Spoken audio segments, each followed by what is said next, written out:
बिस्मिल्लाहिर्रहमानिर्रहीम। नाम डेरा रसूल करीम अम्माबाद। आज के जलसा आम के सदर आली जनाब यूनिस ईसा साहब, स्टेज पर बैठे हुए मालिक मेयर साहब, माजिद हाजी साहब,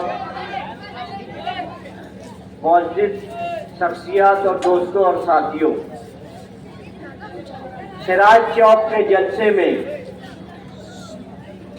शेख आसिफ साहब ने बहुत ज्यादा इल्जामात लगाते हुए सोलार के बारे में ये कहा।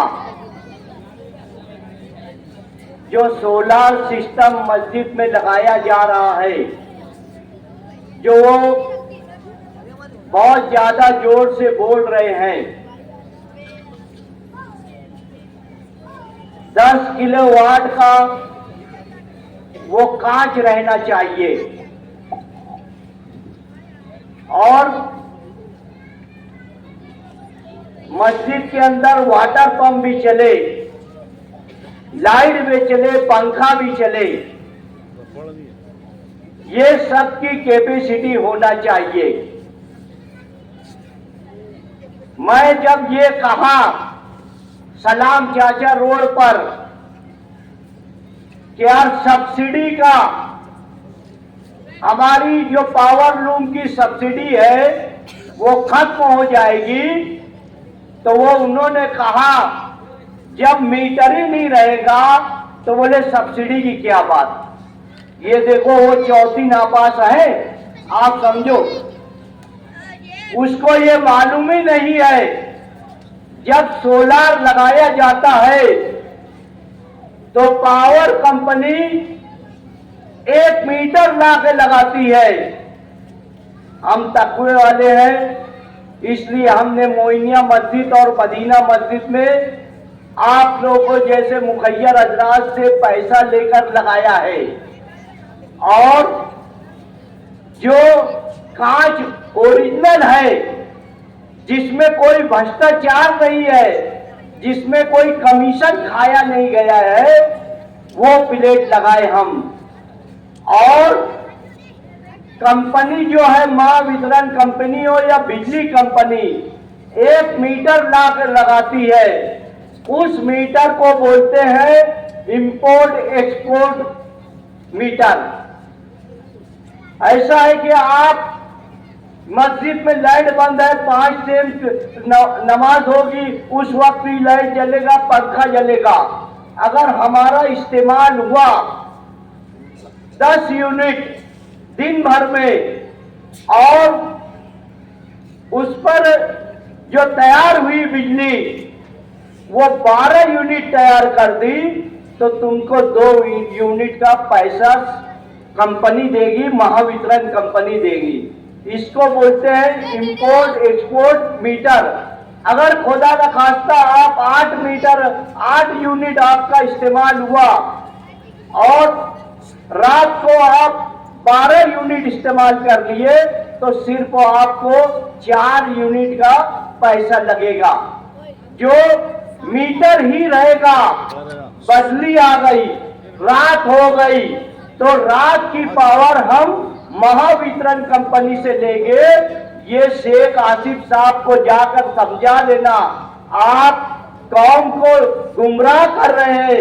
ये हर चीज में ऐसे ही करते हैं, इनको कोई सूझबूझ नहीं है। अगर सिर्फ सूझबूझ होती तो शहीदों के यादगार को नहीं तोड़वाते। ये जो हर आदमी अगर शहर में घुसता है तो ऊंची इमारत देखता है, जैसा मसारा चौक पे टीपू सुल्तान टावर है वो देखेगा, मछली बाजार का नूरी टावर देखेगा और ये बोलेगा कि यार मालेगांव में शहर में ये इमारत है। आप देखो, जब से वो मेयर थे शहीदों की यादगार तोड़वाए हैं, आज तक वो उल्टी बंदूक आजकल खुली नहीं, आज तक बंद है। ये ऐसा दिमाग है उनका। अगर आप लोग अगर 200 रुपया ये घर में बांट रहे हैं तो मुफ्ती साहब ने हुडको कॉलोनी में एक वाकया बताया था कि अब मैं मेहनत कश हूँ इसलिए तुम गधा खरीद कर लेके आ जाओ। वो लीडर को बोले थे, गधे की कीमत 40,000 थी। आप समझ लो कि आपका ईमान 200 रुपये में बिकने वाला है क्या? अगर 200 में बिकने वाला होता, आप ईमान वाले हैं, मुझे बताओ फलस्तीन में बमबारी हो रही है, कोई वहां का मुसलमान ये बोल रहा है क्या कि इस्राइल यहूदी हम तुम्हारे साथ आ जाते हैं, तुम हम पे बमबारी मत करो? वो ये बोलते हैं अल्हम्दुलिल्लाह अल्लाह ताला तूने हमारे लोगों को जन्नत पे बुला लिया है और औलाद दे हमको, हम मस्जिद अक्सा बचाने आए हैं, ये बोलते हैं। आज हम इस शहर को नशे के सौदागरों से बचाने आए हैं, इस शहर से बुराई खत्म करने आए हैं। इस शहर में आपके बच्चों को हाफिज कुरान, डॉक्टर, इंजीनियर ऊंची पोस्ट पे जाने के लिए हम ये इलेक्शन लड़ रहे हैं। हमको कोई जरूरत नहीं है, हमारा कारोबार है, हलाल रोजी है, हम सब कुछ कर सकते। मैं घर में बैठ के खाना खा सकता हूँ, मगर मुझको और मुफ्ती साहब के लोगों को कौन सी फिक्र है? आज हम एक जर्रा बराबर भी आपके लिए अच्छा काम कर देंगे, वही हजर में अल्लाह ताला हमको गुनाहों से माफ करेगा। ये हमारी सोच है। हमारी सोच ये नहीं है कि आप लोग को रुपये से खरीद लिया जाए और गलत काम किया जाए। जो लोग आपको पैसा बांट रहे हैं, ये जैसे गिट्टी मशीन पर पावर चोरी करके आपको पैसा दे रहे हैं, जो नशे का कारोबार करके शेख आसिफ को फंड दे रहे हैं, यही लोग आपके बच्चों को नशा करवाएंगे, आपकी कौम को बर्बाद करेंगे। ये 200 का जो तुमको 10-10 लाख रुपया जो घर परेशान हो जाता है, वो लाखों रुपया खर्चा कर देता है, मगर उसका बच्चा सुधर नहीं पाता। ये कौम के बच्चों को बचाने के लिए हम आए हैं। ये यूनुस दादा साहब सदारत कर रहे हैं, इनका काम आज ये है कि ये कहीं एक जगह बैठे रहे, मगर आपकी फिक्र है, आपके हिस्से की फिक्र है। ये 1978 से ये सियासत में है, 50 साल से ज्यादा हो गया आपकी खिदमत करते हुए। ये क्यों यहाँ बैठे हुए भाई? आप लोग क्यों यहाँ आए हैं? आप अपने बच्चों का मुस्तकबिल बचाने के लिए आए हैं। इसलिए मेरी गुजारिश ये है कि आप उस शेर के साथ हो जो दक्कन का शेर है, असदुद्दीन अवैसी साहब, जो पूरे हिंदुस्तान में आपके लिए चिल्लाता है, आपकी आवाज बनता है। अगर आप जैसा कि मेरे एक दोस्त के पास एक लिस्ट आई है, पूरे महाराष्ट्र की लिस्ट है जो आरएसएस ने निकाली है, और मालेगांव का नाम 115 का मैं नाम देखा कि किस किस उम्मीदवार को गिराना है, उसमें मुफ्ती मोहम्मद इस्माइल कासमी का नाम है। आरएसएस के लोग क्यों गिराना चाहते हैं भाई मालूम है? आरएसएस को लोग इसलिए गिराना चाहते हैं, आपने एक सेकुलर उम्मीदवार को 1,98,000 से ज्यादा का वोट दिया है, जो आरएसएस और बीजेपी की आंख में चुभ रहा है।